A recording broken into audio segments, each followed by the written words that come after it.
미국과 중국의 패권 경쟁이 본격적으로 시작된 것은 트럼프가 집권 1기 때에 중국에 고관세를 부과하면서부터 시작이 되었다고 이렇게 이야기할 수가 있습니다. 역사적으로 볼 때 이런 현상은 새로운 경쟁자가 기존의 패권국에 대해서 강력한 어떤 걸림돌이 된다고 생각할 때에 기존 패권국이 무참하게 새로 나타난 경쟁자를 갖다가 그냥 짓밟는, 그게 소위 투키디데스의 함정이라고 그러죠.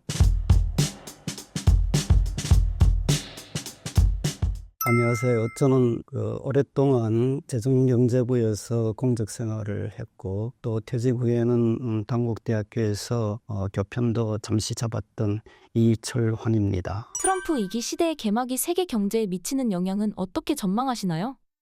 세계 경제 사회는 트럼프가 이제 집권 2기로 들어서면서부터 미국 우선주의를 내걸고 좌충우돌하는 트럼프로 인해 가지고 상당한 불확실성이 커질 것으로 이렇게 얘기는 되고 있습니다. 그가 선거 기간 중에 보였던 미국 우선주의 경향은 집권 1기보다도 훨씬 더 강력해질 것으로 이렇게 얘기는 되고 있는데요. 우선 그 선거 공약으로 보호무역을 강화하는데 관세를 모든 나라에 대해서 10 내지 20%의 보편적 관세를 부과하고, 특히 중국에 대해서는 가히 관세 폭탄이라 할 정도로 높은 60%의 고관세를 부과할 것으로 이렇게 공약을 했습니다. 또 인플레이션 방지법, 소위 말하는 IRA법, 반도체법, 이런 관련 법들을 폐기를 하고 자국 기업과 산업을 더 보호 육성하는 그러한 시책을 내걸고 있습니다. 실제로 트럼프가 선거에서 승리하면서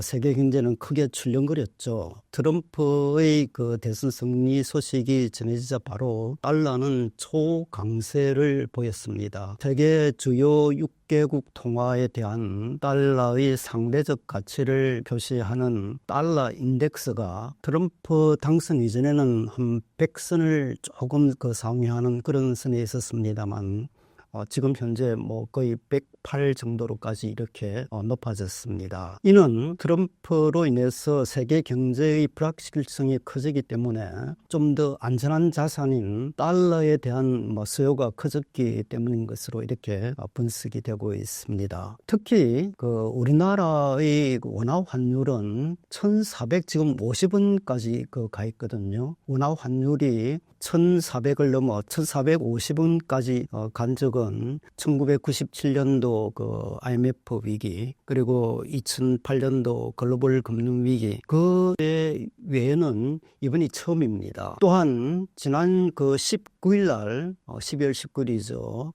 일본이 금리를 사실은 그전만 해도 인상을 할 것으로 지금 0.25%에서 0.50%로 인상이 예견이 되었습니다만, 트럼프 정책의 불확실성 내지 내년에 물가 상승의 어떤 가능성, 이런 것 때문에 이번에 동결을 시킨 것, 이런 것들이 세계 경제의 어떤 불확실성을 갖다가 이제는 정표라고 이렇게 얘기는 되고 있고요. 특히 이번에는 트럼프가 속해 있는 공화당이 상원과 하원을 모두 집권하는 그런 다수당이 됨에 따라서 트럼프가 더 강력한 그런 정책을 갖다가 추진해 나갈 수 있게 된 것 같습니다. 트럼프 후보가 대선 승리 연설에서 미국의 진정한 황금 시대를 열겠다, 미국을 우선시하는 데서 시작하겠다 발언한 의미는 무엇인가요?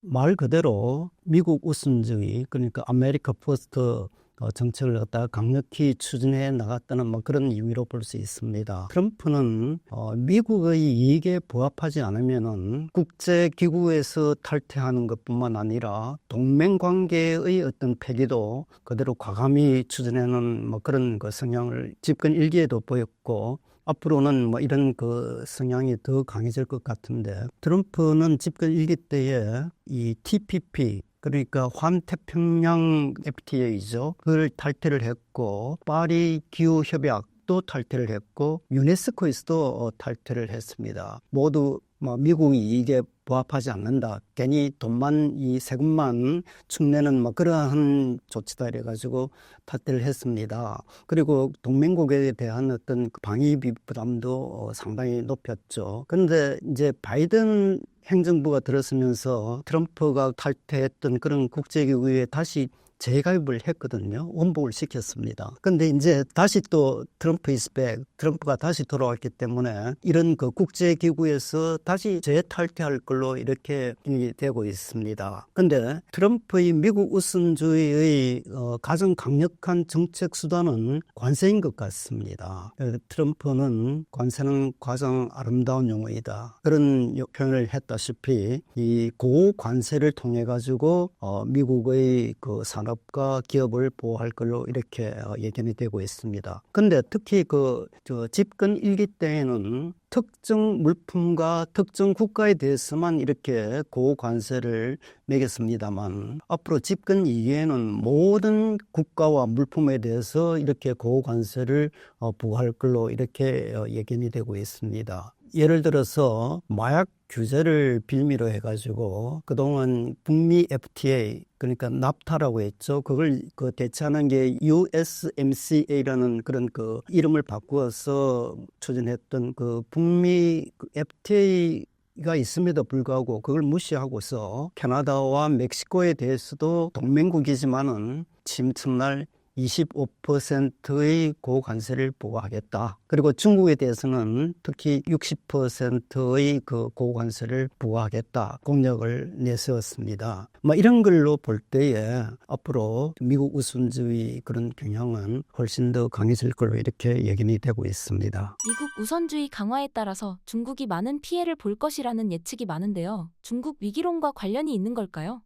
상당히 관계가 있다고 이렇게 보아지는데요. 중국이 그동안은 10%에 달하는 고성장을 유지해 왔습니다만 최근 들어서는 거의 절반 수준인 5% 성장도 좀 더 어려운 그런 상황에 지금 처해 있거든요. 그래서 사실 그동안 미국을 위시한 유럽이라든지 주요 선진 국가들이 인플레 억제를 위해서 금리를 인상을 해왔습니다만은 중국은 그 기간에도 경기 부양을 위해 가지고 금리도 인하를 하고 지급 준비율도 오히려 역으로 인하를 해왔더랬습니다. 그럼에도 불구하고 중국 경제는 그렇게 크게 살아나고 있지 못하는 것 같아요. 또 최근 12월 달 들어서도 금리 인하는 하지 않았지만 일단 동결을 해서 앞으로 트럼프 정책의 추이 상황을 봐가면서 내년 초에는 다시 또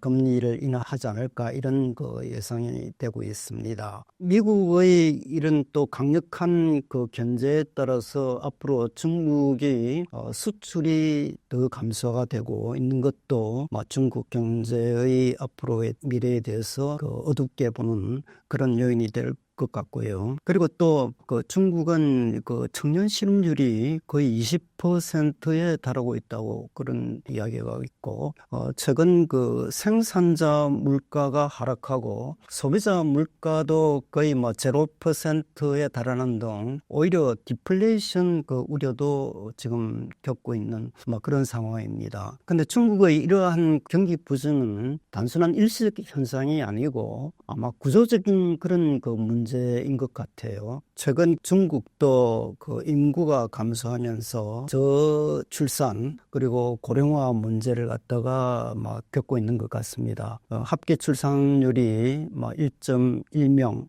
에 불과하고 65세 인구의 비중도 14%를 넘어가지고 고령화 사회로 진입을 했다는 걸 갖다가 방증하고 있습니다. 또 빈부 격차를 줄이겠다는 취지에서 시작된 공동부유 정책이 앞으로 투자를 제약하는 그런 또 요인으로 작용할 것 같고 있고요. 얼마 전에 험다 사태라든지 비구에 위한 청산 문제 이런 것들에서 나타난 바와 같이 부동산 경기가 굉장히 어려운 것 같습니다. 주요 대도시 베이징이라든지 상하이 같은 대도시의 공실률이 거의 20%에 달한다고 보도가 나오고 있고 특히 지방 개발 과정에서 굉장히 늘어난 그림자 금융이라는 문제가 앞으로 경기가 하강 국면에 들어가면 이게 아마 그 부실 폭탄으로 이어질 그럴 가능성도 없잖아 있습니다. 그래서 혹시 이게 그 일본이 지난 그 30년 동안 겪었던 잃어버린 30년 이런 게 중국에도 재현되지 않을까 하는 막 그런 우려도 나오고 있습니다. 중국이 아직 그 한 5%의 성장은 하고 있는데 사실 5% 성장은 굉장히 그 높은 수준이에요. 우리는 뭐 지금 뭐 1%, 2% 정도이기 때문에. 그리고 또 중국 경제가 그렇게 그 망가지는 게 결코 뭐 세계 경제나 한국 경제에 바람직하지 않기 때문에 앞으로 좀 지켜봐야 될 문제인 것 같습니다. 미국 증시는 연일 신고가를 기록하는 중인데요. 미국이 계속 건재한 이유가 있을까요? 기본적으로 미국은 혁신, 자유주의 경제를 통해서 기업의 창의성이라든지 과감한 그 인재 육성 이런 시책이 바탕이 되어 있기 때문에 뭐 중국 같이 어떤 정부 주도의 경제 역시 그 성장의 한계가 있습니다. 그래서 그 미국은 정말 과거보다는 많이 제조업이라든지 이런 산업이 어려워졌지만 역시 그런 그 혁신이라든지 창의를 바탕으로 하는 어떤 경쟁 체제 뭐 이런 경제 메커니즘이 좋은 선순환 효과를 나타내고 있지 않나 이런 생각이 듭니다. 이중 패권 경쟁의 결말은 어떻게 예상하시나요? 미국과 중국의 패권 경쟁이 본격적으로 시작된 것은 트럼프가 집권 1기 때에 중국에 고관세를 부과하면서부터 시작이 되었다고 이렇게 이야기할 수가 있습니다. 역사적으로 볼 때 이런 현상은 새로운 경쟁자가 기존의 패권국에 대해서 강력한 어떤 걸림돌이 된다고 생각할 때에 기존 패권국이 무참하게 새로 나타난 경쟁자를 갖다가 그냥 짓밟는 그게 소위 뭐 특히 디데스의 함정이라고 그러죠. 그런 현상을 보였는데 앞으로 집권 2기에는 훨씬 더 이런 미중 패권 경쟁의 성향이 아마 더 확산될 걸로 이렇게 예상이 되고 있습니다. 관세 정쟁을 필두로 해서 중국을 환율 조작국으로 재지정하는 뭐 그런 그 가능성도 없잖아 있습니다. 또 중국을 글로벌 공급망에서 완전히 배제시켜버리는 더 디커플링 전략도 앞으로 한층 더 강화될 걸로 이렇게 보고 있습니다. 물론 이렇게 미국의 강력한 그 견제 시책에 중국이 그냥 보고만 있지는 않겠죠, 그죠? 중국은 올해 관세법을 새로 제정해가지고 관세법의 주 내용은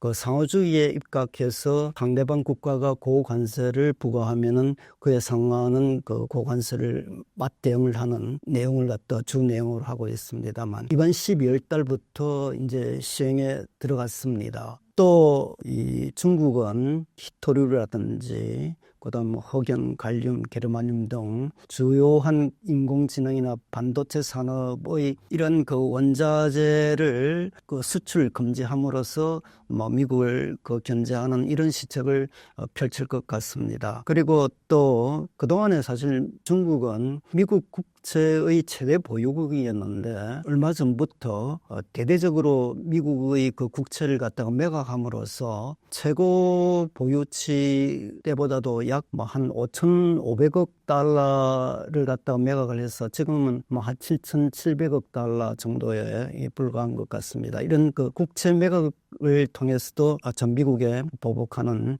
뭐 그런 그 시책도 펴나갈 것 같습니다. 그런데 중국의 이러한 그 보복 조치는 역시 좀 한계는 있습니다. 왜냐하면 미국은 연간 그 수입이 3조 달러에 달하고 있고 무역수지 적자도 거의 뭐 1조 달러의 무역수지 적자를 내고 있는 그 나라입니다. 그런데 이 무역수지 1조 달러 중에서 약 절반에 가까운 3천억 내지 5천억 달러의 무역 적자가 중국으로부터 나오고 있거든요. 그러니까 중국이 이런 상황에서 미국의 그 관세로 맞대응하는 막 그런 전략은 뭐 한계가 있을 것 같습니다. 또한 중국이 지금 그 경기가 하강하는 그런 국면에 처해 있기 때문에 그 무역 분쟁으로 인한 그 수출 감소는 훨씬 더 아프게 다가올 것으로 이렇게 그 예견이 되고 있습니다. 그리고 또 최근에 이제 미국이 그 멕시코와 캐나다에 대해서 그 25%의 고관세를 친천을 부과하겠다 이렇게 어나운스를 하자 캐나다 수상이 바로 트럼프를 만나러 가지고 외교적인 어떤 활동을 해서 좀 이런 무마하는 그런 전략을 취한 것을 볼 때에 역시 아직까지 미국은 그런 힘이 있는 나라이기 때문에 상대적으로 보복을 하는 데에는 한계가 있는 것 같습니다. 무역 전쟁이 확산되면은 세계 경제는 굉장히 큰 그 주름이 가는 건 당연하겠죠. 전체 세계 무역 규모가 줄어들고 또 그에 따라서 세계 경제 성장률도 많이 줄어들음에 따라서 자칫하면은 뭐 세계 대공황이 재유발될 수 있는 그런 그 우려도 없잖아 있습니다. 사실 무역주의가 확산되면은 무역 규모만 줄어드는 게 아니라 투자 규모도 줄어들고 그리고 기술의 어떤 확산 효과라든지 이런 것도 많이 줄어들 거고 물가도 굉장히 그 상승 압력이 있죠, 그죠? 뭐 이런 걸 감안할 때에 무역 분쟁의 확산은 뭐 세계 경제뿐만 아니라 이런 그 경제 분쟁이 좀 더 심화되면은 무역 분쟁으로까지 그 비화될 우려가 있기 때문에 굉장히 세계 경제 사회에 부담이 되는 뭐 그런 조치라고 보아집니다. 과연 미국은 지난 100년간의 압도적 세계 패권국의 자리에서 내려오게 될까요? 결론적으로 그런 일은 없을 걸로 보아집니다. 아까도 말씀했지만은 미국은 그런 그 혁신과 어떤 창의력을 바탕으로 한 그런 그 경제 전략을 취하고 있기 때문에 앞으로도 발전 가능성을 가지고 있다고 보고요. 지금 그 과거에 비해서 미국의 경제력이 어느 정도 둔화된 건 사실인 것 같습니다. 그러나 아직도 세계 경제의 약 25% 비중을 차지하고 그 뒤를 이제 중국이 그 세계 경제 17%를 차지하고 있습니다. 그러니까 아직까지는 압도적으로 미국이 그 경제력이 크다는 걸 보여주는 거죠. 역시 그 군사력도 아직은 중국하고는 비교가 안 될 정도로 우월하고 또 미국은 기본적으로 기축 통화 달러를 가지고 있고 기축 언어인 영어도 가지고 있는 이런 나라이기 때문에 앞으로도 계속해서 세계 패권을 갖다가 유지해 나갈 걸로 보고 있습니다. 사실 그 중국이 시진핑이 이제 2012년 이제 집권으로 들었으면서부터 조만간 경제력을 바탕으로 해서 세계 최강의 국가가 되겠다는 소위 말하는 중국몽을 꾸고 있는데 사실 이제 중국의 경제력이 커졌고 또 이러한 앞으로도 계속해서 경제력을 키워나가겠다는 그 정책의 그 수단이 중국 제조 2025 전략과 1대1로는 그 두 가지 그 프레임을 통해서 계속해서 앞으로도 중국의 경제와 영향력을 갖다가 키워나가겠다는 그런 그 전략을 꾸고 있고 또 그 정치 외교 군사력을 그 강화하는 측면에서도 어떤 그 정책 이념을 시진핑이 들어서기 전 그때는 중국의 정책 이념이랄까 외교 그 이념이 도강량해 그 때를 기다린다 하는 그런 그 전략이었습니다만 좀 더 이제 중국이 경제력이 커지자 유소작이 할 일은 하겠다. 중국도 이제 할 일은 하겠다. 근데 이제 시진핑이 좀 그 들어와서는 좀 더 이게 더 나아가가지고 분발유의 적극적으로 나서겠다 하는 그러한 외교 이념을 갖다가 하면서 박시니까 이제 중국몽을 꿈꾸고 있는 그런 그 상황에 있는 것 같습니다. 아까도 말씀드렸습니다만 조만간 그 실현이 되기 어렵다는 게 지금 그 GDP 면에서는 아까 25% 17% 간격이 있습니다만 1인당 GDP를 그 보면은 미국이 약 8만 5천 달러의 1인당 GDP를 갖고 있는데 중국은 약 1만 3천 달러 6분의 1 정도밖에 안 되는 그런 격차가 벌어져 있고요. 또 세계 경제에 대한 어떤 공헌도라든지 리더십을 보더라도 사실 중국은 제조업 비중이 굉장히 높고 또 수출 의존도가 크기 때문에 미국처럼 무역수지 적자를 감당하면서 달러의 어떤 세계 경제를 원활히 돌아갈 수 있도록 그 유동성을 갖다가 원활하게 공급하는 그러한 그 역할을 도저히 할 수가 없을 걸로 이렇게 보아집니다. 그리고 또 중국의 그 리더십이라는 것은 주변 국가들을 어떤 조공국 내지 속국으로 이렇게 여기는 그런 그 뿌리 깊은 중화사상 이런 게 젖어 있기 때문에 뭐 세계 리더로서는 뭐 한계가 있지 않느냐 이런 생각도 들고요. 그리고 또 금융시장도 아직까지 실물 경제는 뭐 상당히 그 미국을 뭐 좀 쫓아가고 있는 그런 상황입니다만 금융시장은 아직도 후진국이라 할 정도로 마크되어 있는 뭐 그런 현실입니다. 신간 트럼프 2.0 시대 글로벌 패권 전쟁의 미래를 지필하신 이유가 무엇인가요?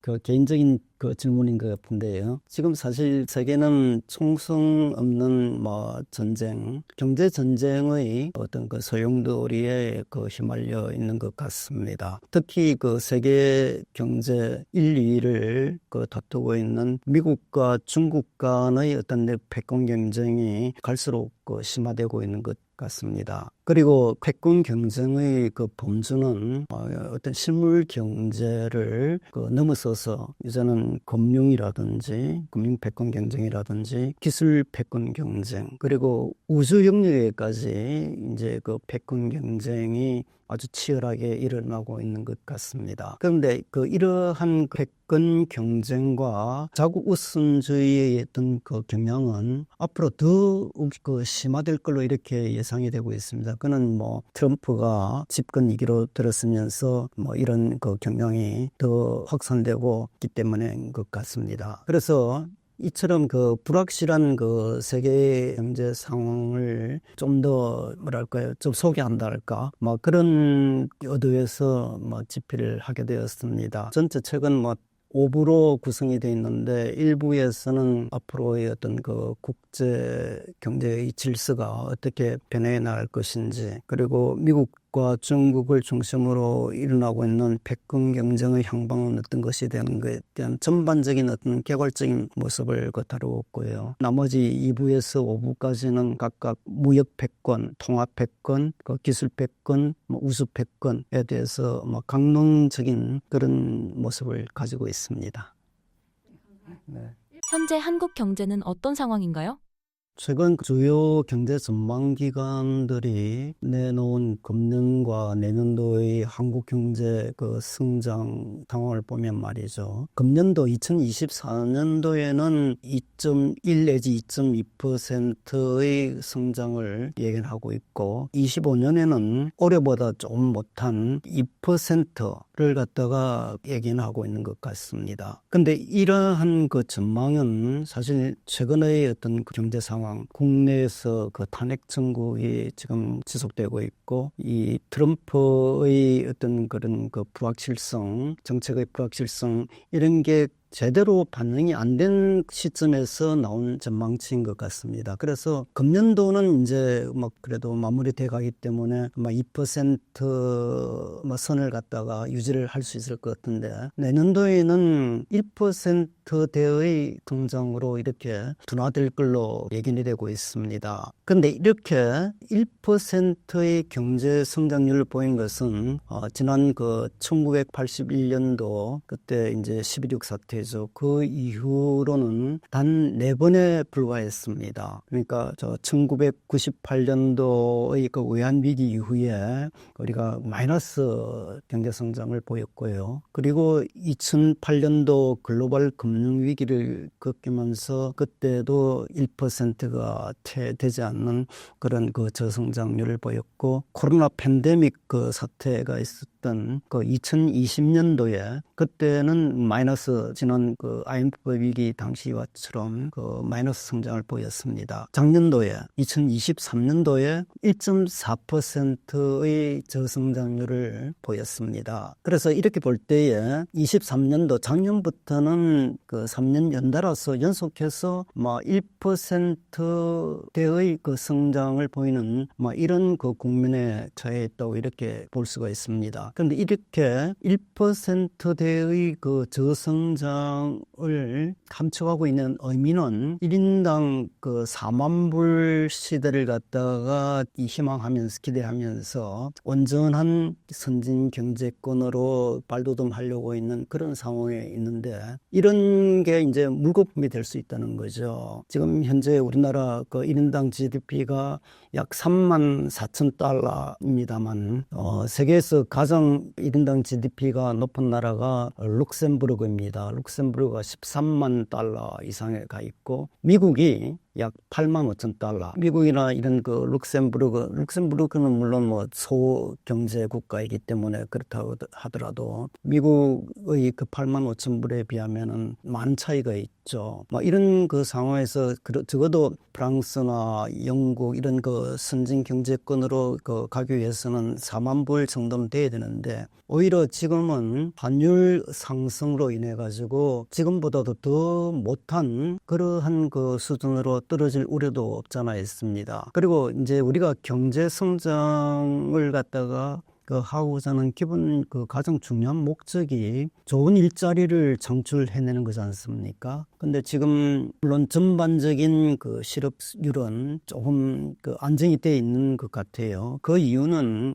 제가 보기엔 때는 이 외국인 노동자들이 지금 뭐 100만 명이 넘지 않습니까? 또 고령자들, 은퇴한 뭐 60대 이런 그 고령자들이 아주 그 사회적 일자리, 그러니까 좋지 못한 그런 일자리를 갖다가 차지하고 있기 때문에 뭐 그렇습니다만 청년들 경우를 보면은 비경제 활동자 중에서 특별한 이유 없이 그냥 쉬었다 하는 계층이 전체가 한 235만 명 됩니다만 그중에서 청년층 25세부터 34세까지 청년층이 42만 명 정도가 그냥 아무런 이유 없이 그냥 쉬었다는 그런 계층으로 나타나 있는데 이 수치는 작년 동기에 비해서 약 25%가 늘어난 그런 상황입니다. 그리고 이 탄핵 정국으로 인해서 자영업자들의 그 어려움이 가중되고 있고 또 가계부채 문제도 지금 굉장히 그 우려가 커지고 있습니다. 가계부채 규모가 지난 3, 4분기 현재 약 1914조 원이라고 합니다. 이는 우리나라 GDP와 거의 맞먹는 그 수준이죠. 그러니까 뭐 GDP 거의 100% 규모로 가계부채가 커져 있고 자영업자가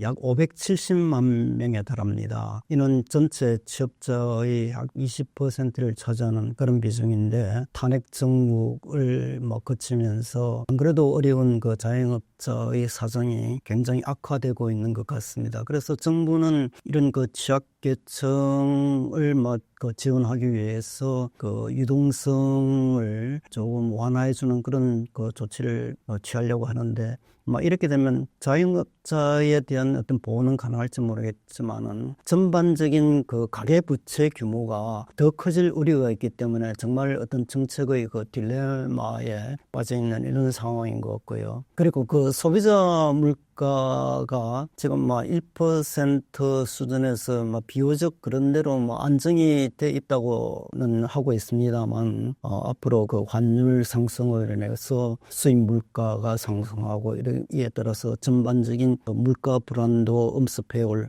그런 우려가 없잖아 있습니다. 향후 한국 경제에 영향을 미치는 대내외 불확실성 요인은 무엇인가요? 조금 전에 말씀드렸습니다만은 국내적으로는 탄핵 정국이 지속되고 있고 대외 여건을 보면은 트럼프의 불확실성이 정책 불확실성이 더 이렇게 확산될 우려가 있다는 거죠. 탄핵 정국이 우리 경제에 미칠 그 악영향은 과거보다도 더 훨씬 더 커질 것으로 이렇게 예견되고 있습니다. 사실 우리가 2004년도 노무현 정권 때의 그 탄핵 정국을 거쳤고 그리고 2017년도 그 박근혜 정부에서도 그 탄핵 정국을 거쳤지 않았습니까? 근데 그 당시 그 2004년도와 2017년도의 경제 그 상황을 보면은 2004년도에는 중국 경제가 굉장히 호황을 누리고 있었습니다. 그리고 2017 2017년 탄핵 정국 당시에도 반도체 경기가 그 사이클에 있었기 때문에 뭐 그런 대로 쉽게 그 탄핵 정국을 그 극복을 할 수가 있었습니다만 지금 현재는 이 중국 경제가 지금 굉장히 그 부진한 모습을 보이고 또 트럼프 정책의 어떤 불확실성이 커지고 있는 이런 상황이 있기 때문에 대내외적으로 굉장히 그 어려운 그런 그 상황에 처해 있는 것 같습니다. 세계의 주요 그 신용평가 그 기관들은 이런 불확실성이 특히 그 탄핵 정국의 불확실성이 오래 끌면은 우리 신용 등급에 악영을 미칠 수 있고 강등될 수도 있다. 그런 그 경고도 내놓고 있는 상황입니다. 대외적인 그 여건을 보면은 트럼프가 앞으로 이제 그 4년을 집권하면서 세계 경제에 뭐 굉장히 그 부정적인 그런 그 모습으로 예견이 되고 있는데요. 특히 이제 우리나라는 그 대미 무역 흑자 규모가 큰 편입니다. 작년도의 경우 대미 무역 흑자가 약 510억 달러, 세계 그 8입니다. 물론 뭐 중국 멕시코가 큰 편이지만은 우리나라도 510억 달러 같으면 굉장히 큰 규모죠. 이렇기 때문에 아마 우리나라에 대한 그 통상 압박도 굉장히 커질 걸로 이렇게 그 예상이 되고 있습니다. 트럼프는 기존의 IRA법하고 반도체법 이런 거를 갖다 폐기를 할 그럴 가능성을 내비쳤지 않습니까? 이렇기 때문에 전기자동차라든지 배터리 그리고 반도체 이런 산업에 주름이 갈 그 우리가 크고 그리고 트럼프는 그 우리나라 그 방위비도 굉장히 좀 높일 걸로 이렇게 지금 그 예견이 되고 있습니다. 예를 들어서 지금 현재 기타결된 2026년도의 우리나라 방위비 부담액이 1조 약 5천억 원이었습니다만은 트럼프는 이걸 거의 뭐 10배까지 올려가지고 100억 불 그러니까 약 14조 5천억 달러까지 높이겠다는 이런 이야기를 내놓고 있는 상황입니다. 사실 근데 미국이 우리나라에 미치는 것은 실물 경제의 영향도 물론 크지만은 금융시장에 미치는 그 영향이 굉장히 그 큰 편입니다. 뭐 예를 들어서 트럼프가 그 집권한다는 소식에 따라서 환율이 1,450원까지 가 있지 않습니까? 뭐 이거는 아까도 말씀드렸다시피 1,450원을 넘은 거는 2009년도에 글로벌 그 금융위기 그 이후에는 뭐 처음인 뭐 그런 상황입니다. 그리고 또 금리를 결정할 때에서도 우리는 그 미국의 금리를 가장 어떤 중요한 잣대로 이렇게 그 활용을 하고 있는데 지금 현재 우리나라 그 기준금리는 미국보다도 오히려 1.5%포인트가 더 높은 금리 역전 현상을 보이고 있습니다. 최근 그 미국이 그 12월 달에 금리를 인하를 하긴 했습니다. 그래서 지금 미국 금리는 4.25에서 4.50%이고 우리나라는 지금 3%의 기준금리입니다. 근데 일반적으로 보면은 우리나라는 미국보다도 금리가 높은 것이 그 일반적이겠죠. 왜냐하면은 아무래도 금리가 낮은 데서 높은 쪽으로 자금이 그 움직이기 때문에 달러를 갖다가 우리가 유입시키고 투자 자금을 미국으로부터 유치하기 위해서는 오히려 금리가 높아야 되는데 지금 현실은 그렇지 오히려 그게 거꾸로 돼 있거든요. 그런 그 상황이 있다는 점에서 우리가 경기 부양을 위해서 금리를 인하를 하려고 해도 이 미국 그 금리가 오히려 높은 그런 상황에서는 자칫하면은 미국의 그 자금들이 오히려 빠져나가지 않을까 막 이런 그 우려를 하기 때문에 굉장히 한계를 보이고 있는 막 그런 상황입니다. 그렇다면 앞으로 우리나라는 어떤 전략을 가져가야 될까요? 미국과 중국의 패권 경제 심화와 미국의 자국 우선주의 그 심화는 사실 전반적으로 우리 경제에 많은 그 주름을 가져올 걸로 이렇게 예상이 되고 있습니다. 사실 미국과 중국은 세계 제1, 2위의 경제 대국이지 않습니까? 그리고 또 우리나라의 1, 2위 대외 또 그래 파트너입니다. 이런 상황에서 미국의 자국 우선주의는 우리나라 수출에 커다란 그 악영향을 미칠 걸로 이렇게 예상이 되고 있고 또 중국도 우리가 이제 트럼프의 압박에 의해서 약간 미국 친화적인 그런 정책을 취할 경우 과거 중국이 취한 그 한한령 있지 않습니까? 굉장히 보복 조치를 취할 것 같아요. 중국은 자원 대국이지 않습니까? 그러다 보니까 우리는 자원이 굉장히 부족한 나라인데 자원을 통해서 보복을 취할 그럴 우려도 없잖아 있습니다. 다만 중국과 미국의 어떤 그 패권 다툼이 우리에게 기회가 되는 부분도 조금은 있습니다만, 그게 이제 미국이 중국과 한국은 어떤 그 기술, 특히 반도체라든지 인공지능 이런 쪽에서 굉장히 치열한 경쟁을 벌이고 있는데, 미국이 중국을 견제함으로 인해서 어느 정도 약간 그 시간을 벌 수 있지 않을까 하는 그런 점에서는 기회가 되는 측면도 없지 않아 있습니다. 근데 아시다시피 한국은 그 온전한 선진국이 되느냐 아니면 다시 그 중진국으로 롤백 하느냐 이런 중요한 갈림길에 처해 있는데, 불확실한 대내외 여건을 갖다가 극복을 하고 위기를 기회로 만들어 나가는 그러한 전략이 필요한 것 같습니다. 이를 위해서는 기본적으로 우리 경제의 기초 체력, 펀더멘탈을 강화해 나가는 것이 가장 중요하겠죠. 우리의 기술력을 향상을 시키고 또 전문 인력들을 양성하는 그런 프로그램을 강화해 나가야 될 것입니다. 예를 들어서 교육을 혁신해서 창의력을 가진 그런 우수한 인재들을 키우고 산업 현장과의 연계를 강화하는 그런 교육 프로그램이 필요하다고 봅니다. 그리고 또 기술력과 아이디어를 가진 그런 스타트업들을 갖다가 많이 육성을 해야 할 겁니다. 그리고 인공지능 시대에 걸맞게 경제사회 시스템을 기존의 어떤 수직적이고 권위적인 그러한 구조에서 앞으로는 수평적이고 협동적인 그러한 시스템으로 전환을 시켜 나가야 되고, 그리고 또 우리의 외교 역량을 좀 더 업그레이드 시켜가지고 좀 더 세련되고 전략적인 사고에 입각한 그런 외교를 추진해 나가야 될 걸로 이렇게 보고 있습니다. 앞으로 돈의 흐름은 어디로 이동할 것으로 예상하시나요?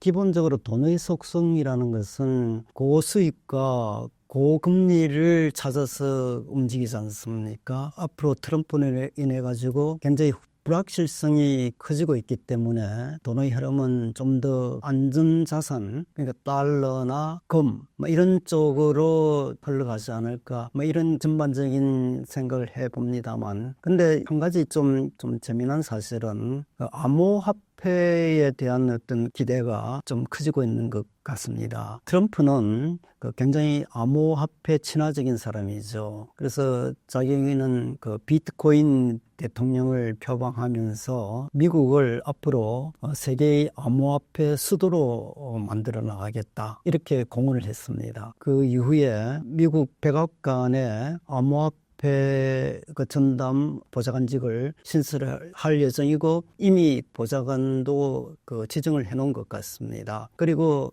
미국의 관리위원회 SEC라고 그러죠. 위원장에 암호화폐 친화적인 폴 애키슨 지난번에 SEC 위원이 된 사람을 갖다가 위원장으로 이미 임명을 해드렸습니다. 암호화폐 친화적인 행보에 따라서 비트코인 가격이 트럼프 당선 이전에는 개당 한 7만 달러였습니다만은 최근에는 10만 달러를 넘어서 거의 11만 달러를 향해서 가고 있는 그런 상황이 있었거든요. 이처럼 암호화폐가 각광을 받고 있습니다만, 그래도 여전히 암호화폐에 대해서는 투자에 대해 좀 신중할 필요가 있을 것 같습니다. 왜냐하면은 암호화폐 거래소는 아직까지 해킹이라든지 이런 사고가 좀 많이 나고 있고요. 그리고 암호화폐는 아직도 이 자금 세탁이라든지 마약, 테러 자금으로 검은 돈으로서 활용되는 그런 사례가 많기 때문입니다. 그리고